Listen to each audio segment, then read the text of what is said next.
Well. What do we have here? We have a second live stream in one day. I don't know if this is going to happen anymore, but we'll see. But I thank you all for stopping by and joining me here today to talk a little bit of Ravens news about the weeks past. This is the last week, thank you, Lord, that we have before football starts because next Sunday we get that full slate of games. All right. So come here today to talk about a few things that went on, some things on my mind, just some stuff I've heard other people talk about. So let's jump into it. What's going on, Brandon? I thank you for joining me, sir. This is going to be really quick because, like I said, I've been here before, and I got my grandkid here, so I'm not going to be here too long. And this is my daughter. What's going on, baby girl? The newest member of the Patreon. I thank you for joining. I'm gonna have to get you in a Discord. I really don't know if I want you per se around these dudes having these conversations, but we'll see how it goes.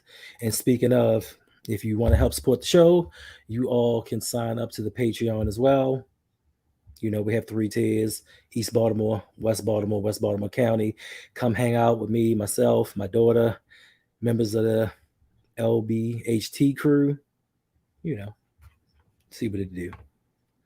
All right, let's see who else we got up here in the chat. We got Jared up in here. Thank you for showing up. Always LBHT in the house. We got Mr. J. Yes, sir. 2 times in one day. I don't think we ever gonna do this again. I'm just doing this because earlier with the fantasy football draft, we really didn't talk any news. And my man AM, what's going on? Let's go. Let's get this thing. Ty exclusive, what's up? And of course, my man Davon. Just like the Baltimore Ravens, there's no need for us to leave. We got McDonald's at home. All right. So let's jump into this. Because like I said, I don't want to be here too long. We're going to talk about this 53-man roster that the Baltimore Ravens have kind of thrown together this week. Kind of give you my thoughts on what was going on. I found it funny when they put this roster together because if you were on Twitter, if you were online, the flock was losing their minds. The flock was going crazy. Even the truest hardcore believers were questioning what the team was doing. They didn't know what the hell was going on. But for some reason, once the practice squad was announced, everything was fine. All was forgiven, all was well. I need y'all to let me know, was it Seymour? Was it Ben Mason? Was it Benjamin Victor? Were those the guys that kind of, tempered you down, brought you back to earth? I don't know. Trade. What trade reviews, Brodney? Which ones? It's so many leagues and so many players. What are we reviewing? Yeah, Davon. We had 17 tight ends and linebackers. Like it's really making no sense. My man Weezy in the house. Ravens make moves like I can't even say that they make moves like fantasy football because honestly, they didn't do anything noteworthy at all. Thank you, Davon. We're trying to talk sports. Sports. Not the fantasy football draft. Even though it was the draft that we just did, we're not trying to talk about it. We're trying to talk about football. We're trying to talk about what the Ravens did. We're trying to get this information and get up out of here. That's all we're trying to do, bro. What's going on, Eric Al? Thank you, sir. Greetings. I don't know if you caught the last one, but I thank you for that donation. Something was going wrong. Don't think I forgot. I just wanted to shout out for you supporting me. You know what I mean? And everybody else that comes through. We got big guys 45s in the house. Thank you for stopping by. But let's get back to this 53-man roster. Like I said, I don't understand how the formation of the practice squad kind of tempered this hysteria that was going on with the Ravens flock. Like, you can be 100% honest. They didn't do what they were supposed to do. Like, some of the cuts didn't make any sense. I thought Isaiah Mack was going to make the team. They cut him. Luckily, he made it back to waivers, but that could have been some pass rush that we missed out on because we desperately need it. We don't have pass rush. We have two outside linebackers healthy right now on this team. We have David Ajabo. We have Ajabo's hurt. We have Adafe Owe and Justin Houston. Those are the two only outside linebackers that are on this team. What were they thinking? But you kept at that time 11 offensive linemen. Make that make sense. What is 11 offensive linemen going to do? Is that saying that you don't have the confidence in the pieces that you picked up?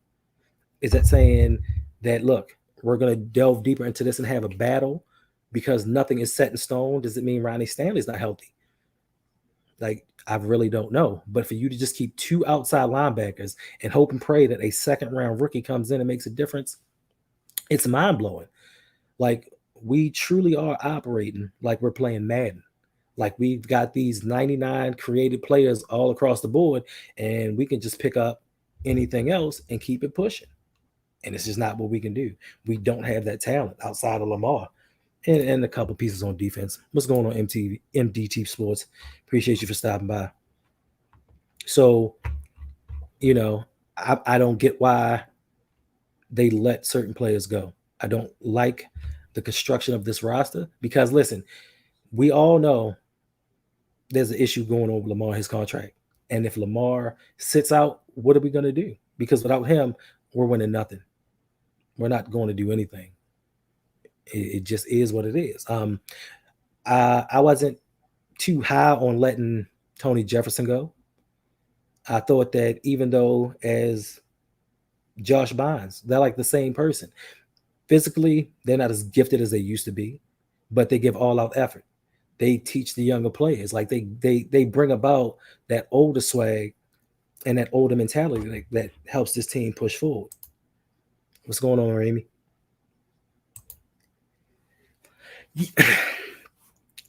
You already know, Derek. I'm thinking about two streams on Sundays, and speaking of the two streams, Sundays at 6 p.m. Those will be the new time for my stream. I'm trying to do after the Sunday games. I might do a pregame, myself and Derek, where I go over the games, give some previews. Derek will come in with some sports bet and give you some information, let you know what's going on. Derek says Calais Campbell's going to play linebacker. You never know. But even if he does play linebacker, it's going to be limited snaps. Like, Calais can't play a full game. Like, they have to limit his snaps because last year, I didn't want to resign him this year because his pass rush potential out the door. Stopping the run, it is what it is. But how many teams really are going to be running? How many teams are really going to come in and try to run the ball other than the Baltimore Ravens? So that run defense, it's kind of a misnomer. That's why last year we were number one in run defense because we couldn't stop the pass. Plus, teams weren't really running. So, it is what it is. And you are 100% right. You need those smarts. So, that Tony Jefferson fiasco to me, I wasn't feeling. And they cut out Darius Washington. So I just felt like you were taking a risk because, having them go, teams could pick them up. The Giants picked up Tony Jefferson. Luckily, we were able to get our Darius back onto the practice squad. But somebody could snatch him up. One of the moves that kind of ticked me off a little bit was, in place of cutting our Darius, you could have cut Tyree Phillips because there's no way between Tuesday and Wednesday you thought somebody was actually going to trade for him. Nobody wanted him. Nobody wanted Tyree Phillips. The highlight of his career is that fumble pickup that he ran. That was the highlight of his career. Are we to blame for it? I think the Ravens should take a little blame for Tyree Phillips mishandling because you moved him around from tackle to guard. Like, you just kept spinning him around and he couldn't kind of hone his craft in on one position. But, throughout history, that's what we do. We take guys that were drafted and may have been decent in college and move them around. We put them in different spaces. We try them out at different positions. And I think that kind of stunted his growth. Now, is this the dawn of a new era with the Baltimore Ravens? Because we don't cut draft picks. Like we give draft picks, especially third and up, all the opportunity in the world to shine. And we didn't get his kid that opportunity. I just don't think that I just don't think that he was talented. Yeah, no position, just football. They're trying to do the NBA positionless football, I guess.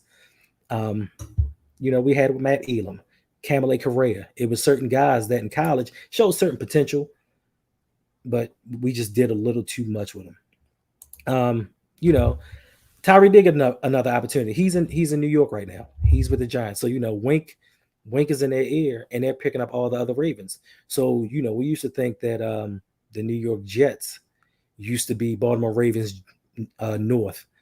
Giants are trying to do the same thing. And just Allie, you're 100% correct. That is the same thing that they did with Michael Orr.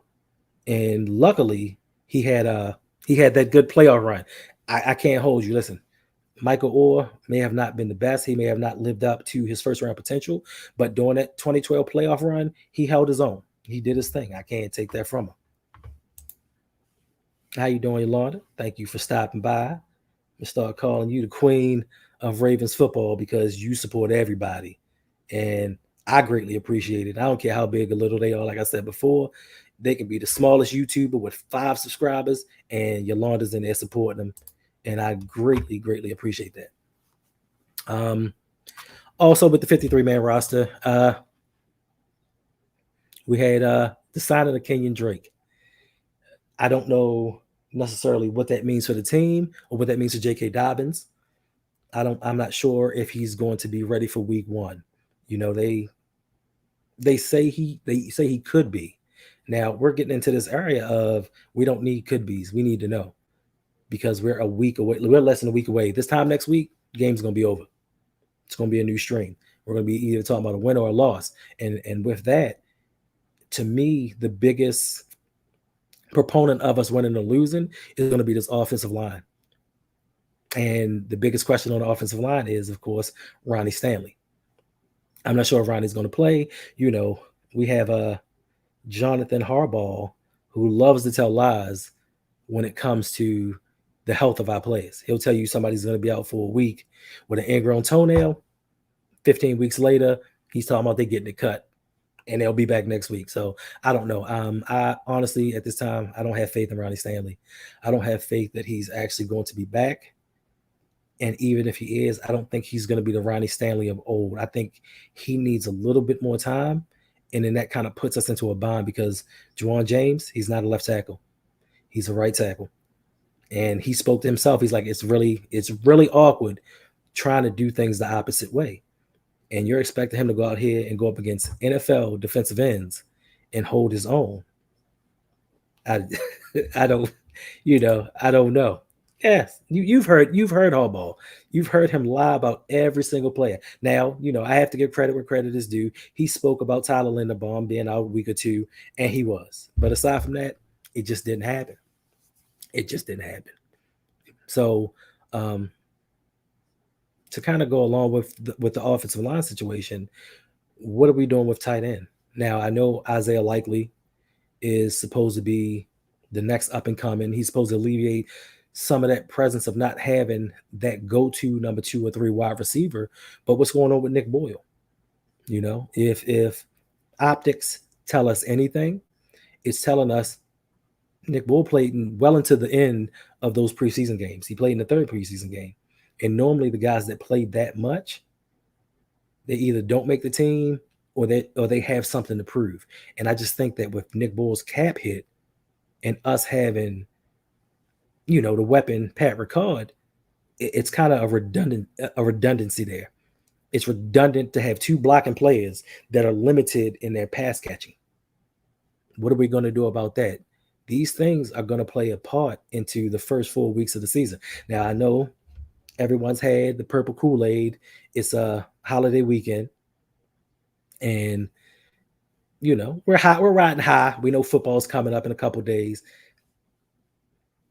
But what are we really going to do these first 4 weeks against the AFC East? Like, it's a strong possibility with the starters not playing together, being a cohesive unit, we could lose to the New York Jets. It's a possibility. Like, I'm tired of people saying, oh, we're going to blow the Jets out 38 12. You don't know because we don't know who's playing. We don't have a clear direction of what this team looks like, what direction we're going in, who's playing, who's starting, who's backing up. We don't know any of this stuff. All we know is, hopefully, fingers crossed, knock wood, we'll have Lamar Jackson. That's all. That's the only thing that I think that we can count on. If he's a man of his word, which we all believe, he's gonna play. My best friend. What's going on, Stacy? I thank you for joining the live stream and sitting here and listening to me rant about my team. So, as far as the 53-man roster goes, there were a lot of.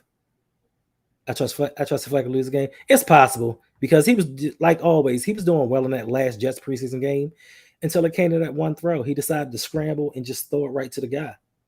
Like, Flacco finds ways to lose games, but he might be motivated to win against Baltimore. I don't know. You just don't know. He said, sorry, guys. I need Ravens to lose to win money.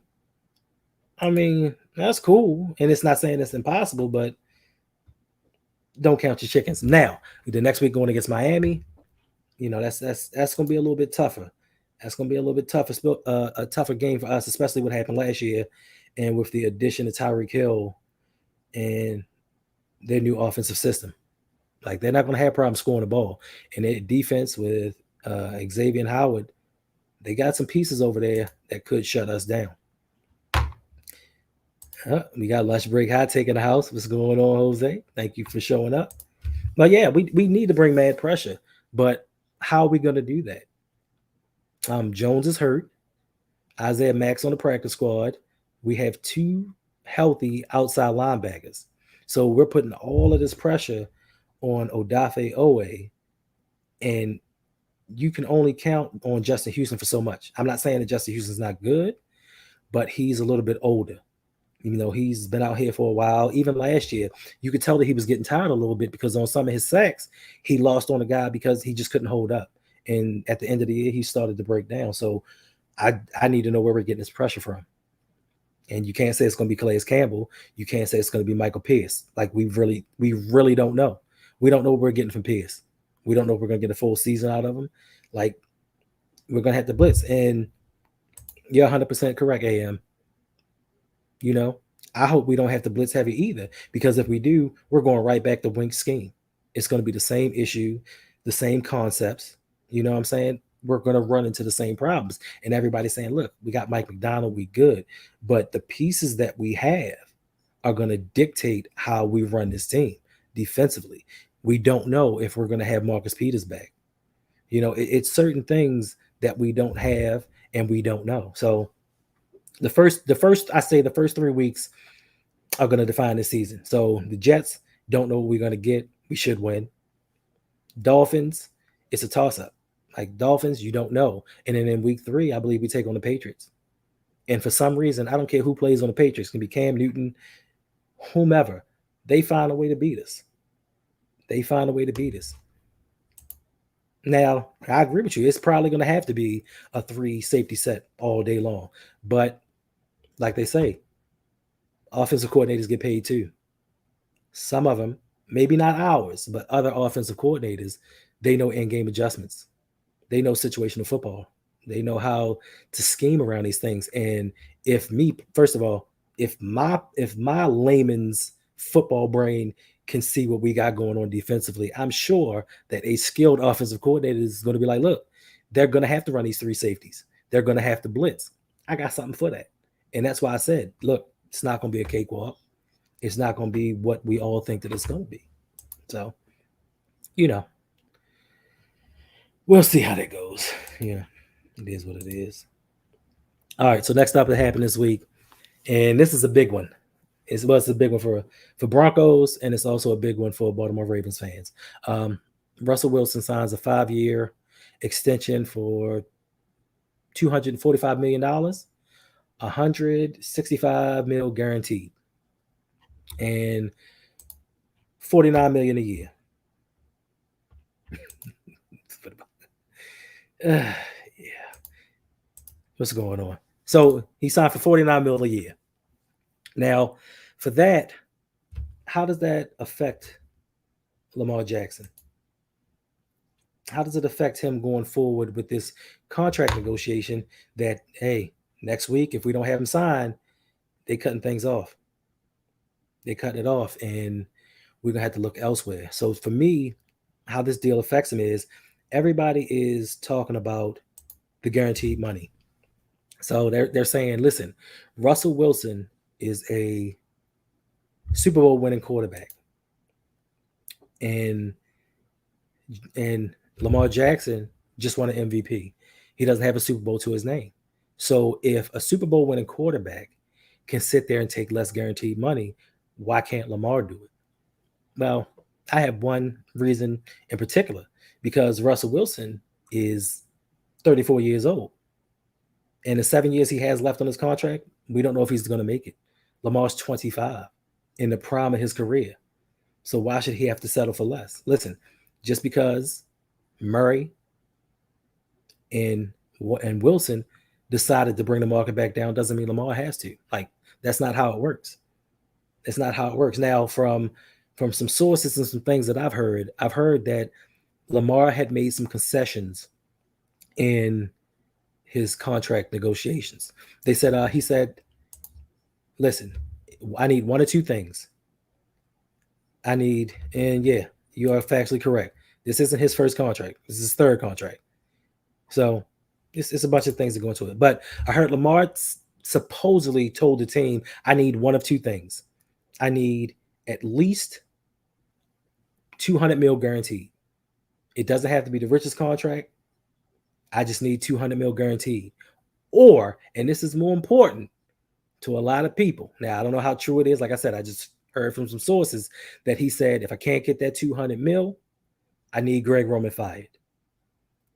I need Greg Roman gone. And you bring in somebody that can kind of help me take this to the next level. I'm not certain, but to me, that's reasonable. That's reasonable. Unfortunately, we already know where the Baltimore Ravens side. People will say, oh, no, they have Lamar's back. You know, they have his interests best at heart. But do they really? Because we've already been through this scenario. Now, this player is not the caliber of Lamar Jackson, but he was Lamar Jackson's best friend. And the Ravens had a choice between Hollywood Brown and Greg Roman.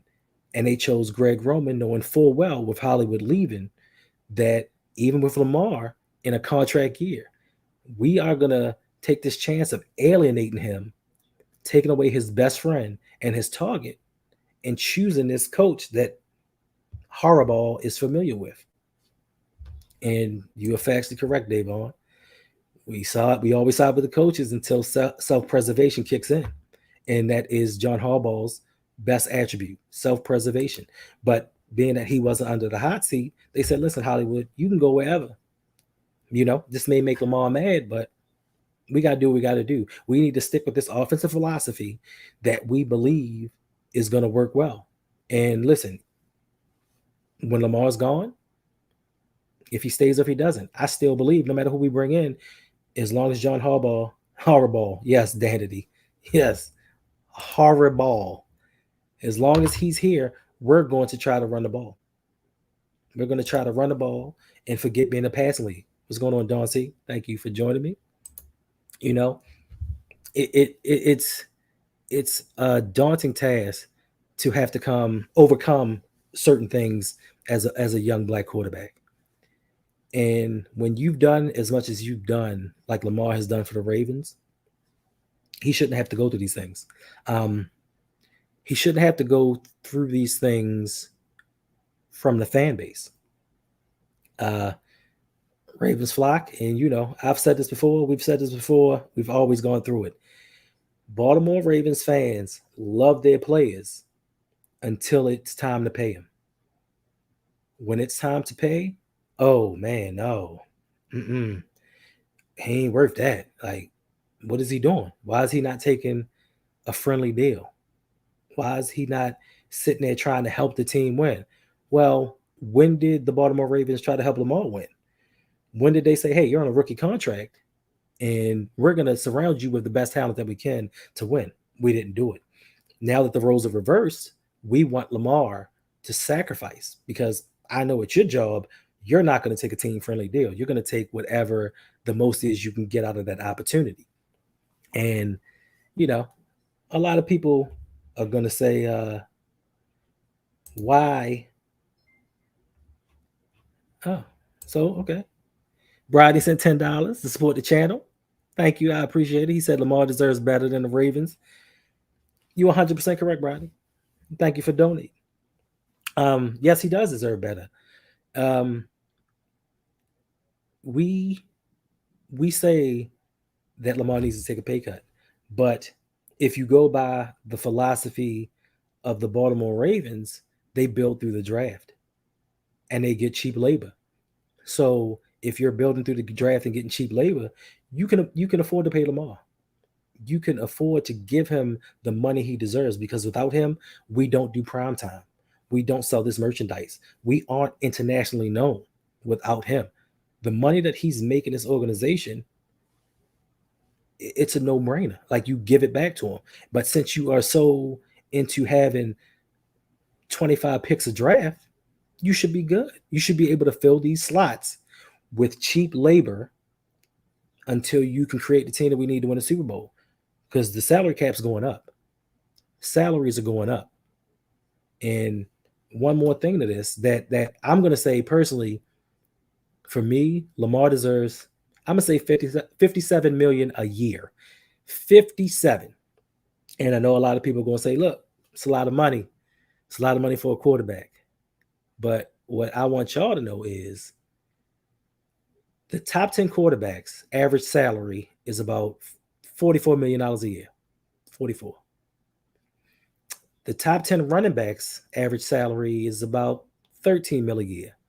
Lamar Jackson is our QB1, and he is also our leading rusher. So if you're filling two roles, I think you should get those two top salaries. So 57 million a year, that sounds about right to me. I mean, if I'm wrong, let me know what y'all think. But I think for right now, 57 is cool. And they're like, right. So if the Baltimore Ravens take that approach, and this is the crazy part, we've done this with Flacco. We sat there and we tried to lowball Flacco and we laughed at him and was like, hey, go out there and win a Super Bowl. I dare you. And he did. And they had to pay him that money. And once they paid him that money, they used him as a scapegoat. Like Anquan Bolden, I think, was owed $3 or $4 million that next year. And the Ravens said, oh, well, because, we signed Flacco, we couldn't afford to keep him. We could afford to keep him. We just didn't want to. John Harbaugh wanted to get all these alpha male personalities out of the building so he can control the narrative. And we've seen since he's controlled this narrative inside this locker room, we don't have alpha males.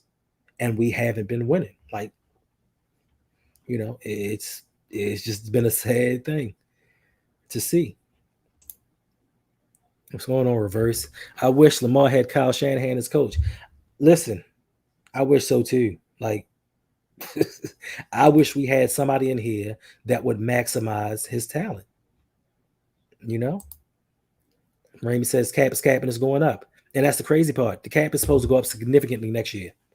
Significantly. So for people to say they don't have the money to give to him, they got that money.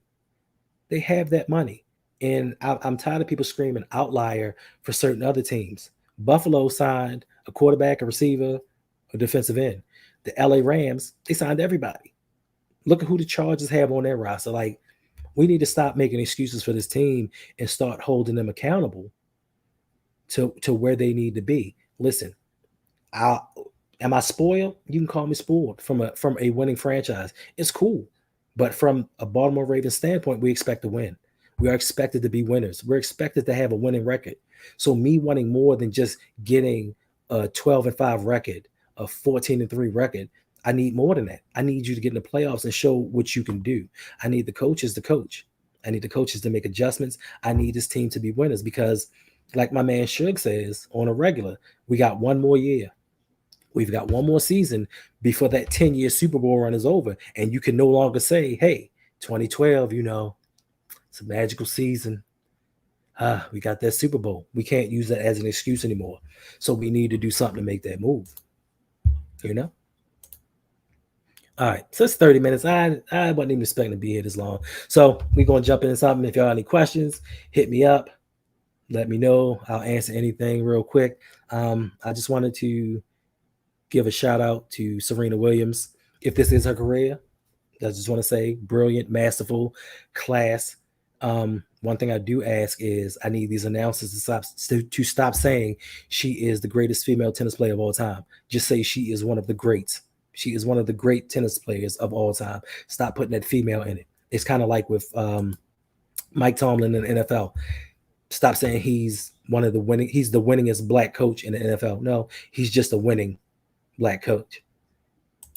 No, hey, Davon, I need that hashtag, Davon. Not 1 hour. I need you to hit him up. Like we've listen. We'll add this to the stream from earlier, Jose, and it's 2 hours, bruh. It's 2 hours. Whoo! What are the keys to victory? The keys to victory for next week's game, is offensive and defensive continuity. Hopefully, as a unit, they play together.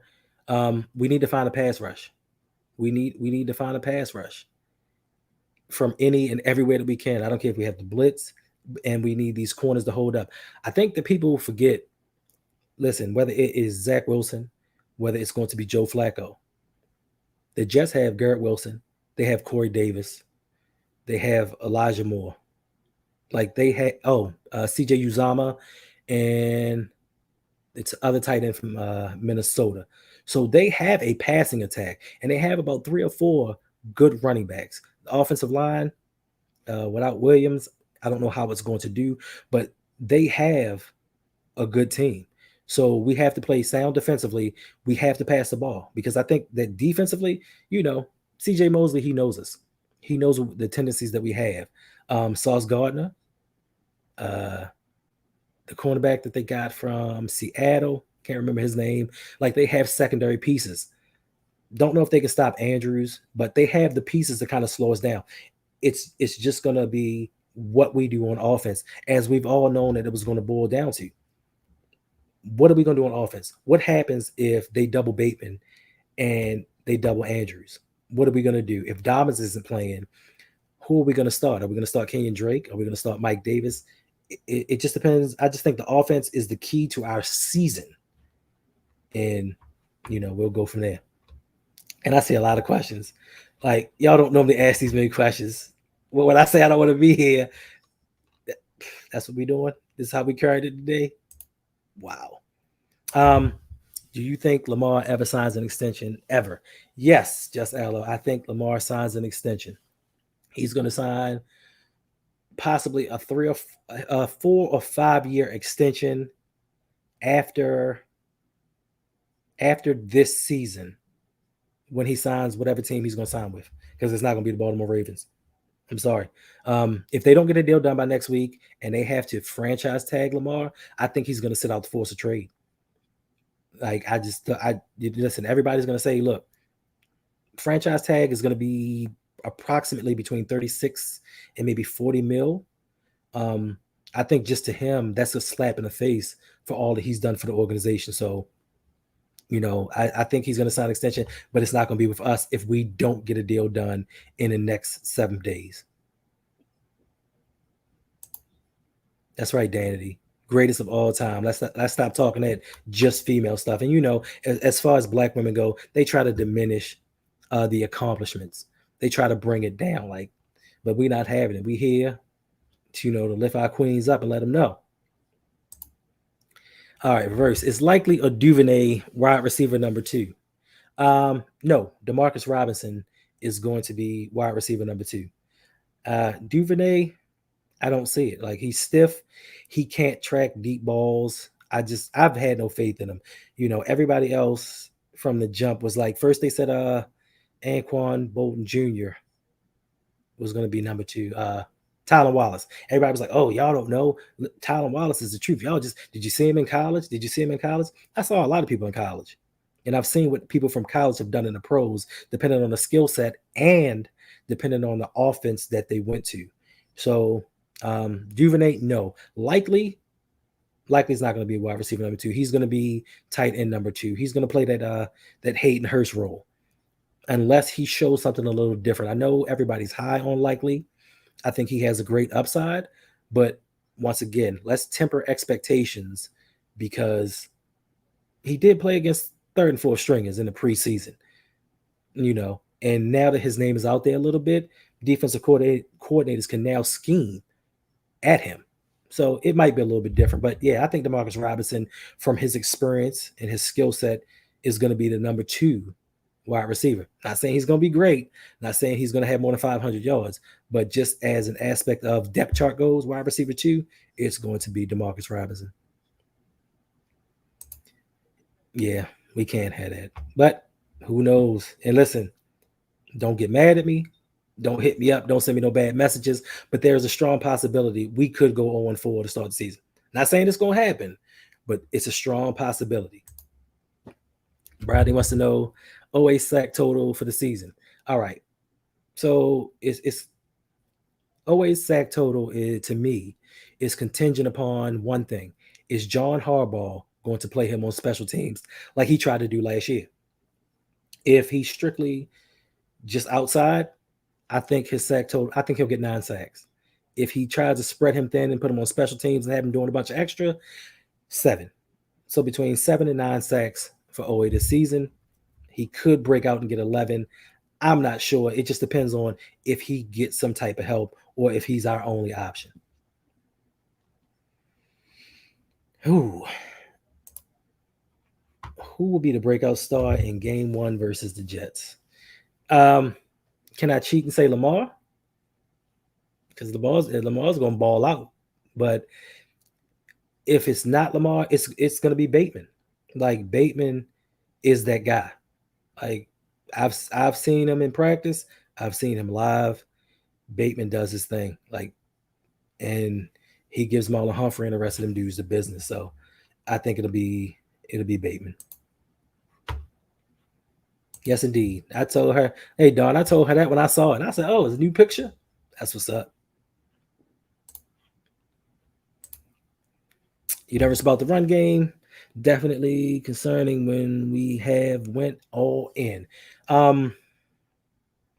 Did we go all in?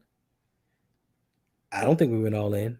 We got a backup tackle from the New York Jets in Morgan Moses. He was a backup. A lot of people don't know he was a backup. Oh, we got another super chat or donation, so to speak, from Coach Evans. Thank you, Coach Evans, for supporting the channel. He said $10 for just supporting, and I appreciate you, bro. I appreciate all y'all for coming here, spending your Sunday evening with me. You could be anywhere else, but you sitting here, listen to me rant on my team. I appreciate you. And if you want to be awesome like Coach, I have pinned in the comment section. You can go up there, give a donation if you like. If not, just like. If you haven't subscribed already, subscribe, share it with your friends. Trying to grow the channel, trying to grow this platform.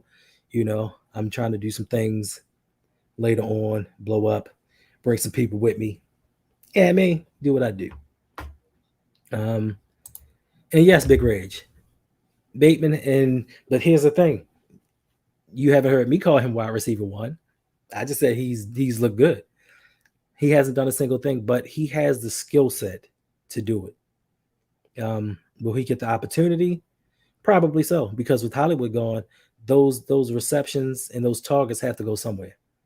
They can't all go to Andrews, even though he'll try. So Andrews will get about 130, 140 targets, but you still kind of have between 85 and 115 targets specifically for a wide receiver. And as we've seen kind of in his first season in a limited sample size, he gets open. Like, he finds those spots in the zone and he gets open. So he may not be your prototypical number 1 just yet, but I think he'll do what we need him to do in this offense.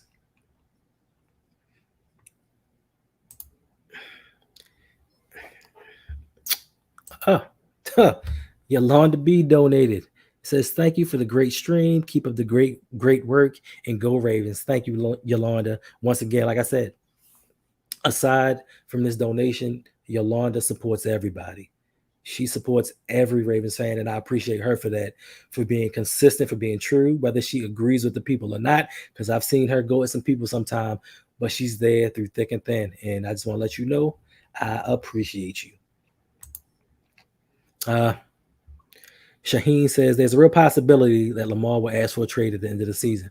Um, Once again, if it gets to a franchise tag, I think he will. If he doesn't get, see, this is the complication. Oh, snap. So, okay, we got an anonymous donation from Anonymous for $50 saying, keep it up. I thank you. I appreciate you. Listen, y'all showing out today. Yeah, listen, I can't promise y'all 2 streams every week, but y'all showing out today, and I really do appreciate it. All right, back to you. So, as far as him asking for a trade, yes, if we don't get this deal done in the next week, you have to take in consideration we still have Joe Burrow and Justin Herbert up for contract, and you can't tell me that those two aren't going to set the new market. Those two aren't going to break the bank. So now that puts Lamar in a high stratosphere. We know the Baltimore Ravens aren't for it. They aren't for paying that money for a player, because in all actuality, and I hate to say this, in their mind of minds, they believe we found Lamar, we could find another. We can trade him for 3 first-round picks and go out here and get somebody else because we're a running team. We just need a manageable, serviceable quarterback to game manage, and we'll run and play good defense. So I don't think that they appreciate Lamar like we appreciate Lamar. But if this deal doesn't get done in the next 7 days, it's going to be a touchy subject.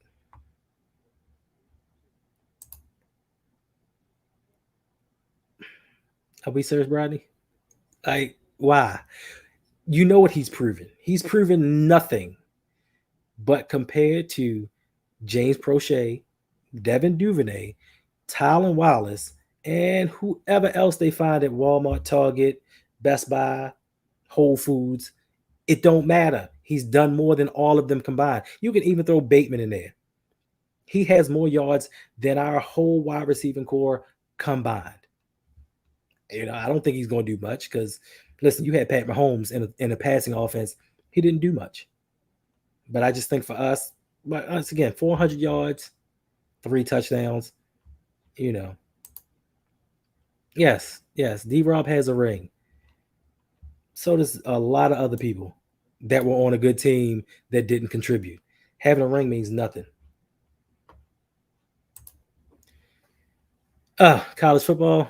Listen, I had a little thing going on with my man Davon that if Notre Dame won, I would have to do a little shout out or something to him. But you know what? Fortunately for me, I don't have to do it because Notre Dame is who Notre Dame always is. I'm sorry, Ohio State.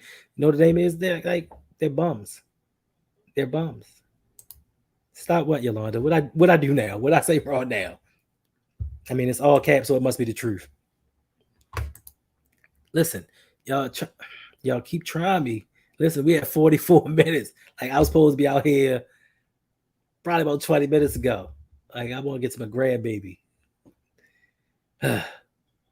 All right, so let's take a couple more, and then we're gonna get out of here and maybe see what's going on. I might have something for you Tuesday or Wednesday. I'm not sure. Jose says if we go 0-4, everybody needs to get fired. I don't want to be 0-4, but I do want a new coaching staff. I do want a new regime in here that's going to change this culture. That's going to bring back Ravens football. That's going to have us playing smash mouth. I need to get back to that. I need tough guys on this team, not dudes tweeting about not liking macaroni and cheese and tuna fish. Like, I need that. 2 streams every week. Listen, so if y'all don't know, I could what I'm going to do is I'm going to guarantee 2 streams almost every week. Okay? Every week. Wednesdays, 7:15 p.m. lunch break hot take. On the weekend, you'll get a Ring Kings podcast. If there's a UFC or a boxing match, there's your 2 streams every week. Lunch break hot take, Ring Kings. There you go.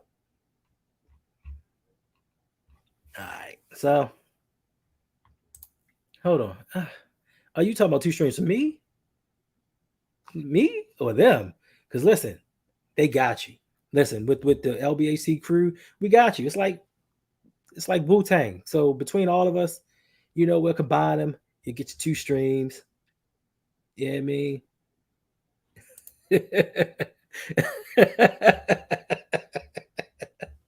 I feel you, bro. But then everybody else is gonna get jealous and think that I'm playing favorites. You know what I'm saying? Danity wants to know why LBAC can't do 2 streams a week. Listen, it's one of me. It's 2 of them, and sometimes 3. If you bring OTR Mike into the equation, because he sometimes frequents the show, it's 3 of them. Why can't they do 2 streams a week? Why I gotta do 2 streams a week? Yeah, I mean, I'm just one person. I can't do it alone. Right. Right. So there's the 2 shows. And if you add my show in there, it's 3. And we done with that. And we done with that. Now, if y'all want a little something, oh man.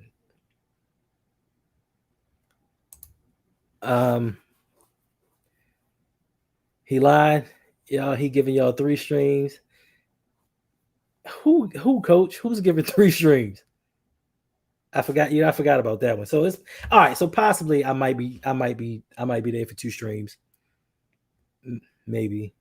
Depending on some other things. I might be on 2 or 3 different shows. I'm not for sure right now.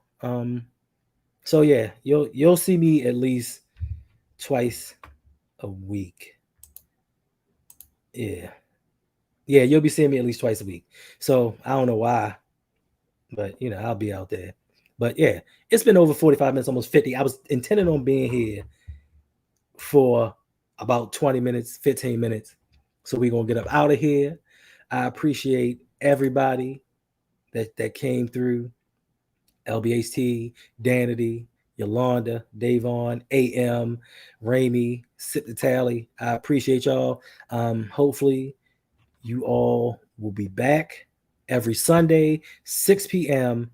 for the post-game Raven show, where I give you my thoughts on the game, my picks for play of the game, players that I see up and coming, players that I see regressing. Just you know how we do. Just the same old weekly stuff. And like Yolanda says, take care, flock. Indeed. All right, y'all. I'm about to get on about it. And like I said, appreciate you for stopping by. Appreciate you for all the love. I thank you. I'm truly blessed to have this community behind me. I never thought I'd reach this point. And I appreciate and love y'all. Never give it to conformity. Have your own realm of thoughts. Never let a whole group tell you what it's supposed to be. Only you know what's truly supposed to be. And last but not least, be somebody important. Be yourself.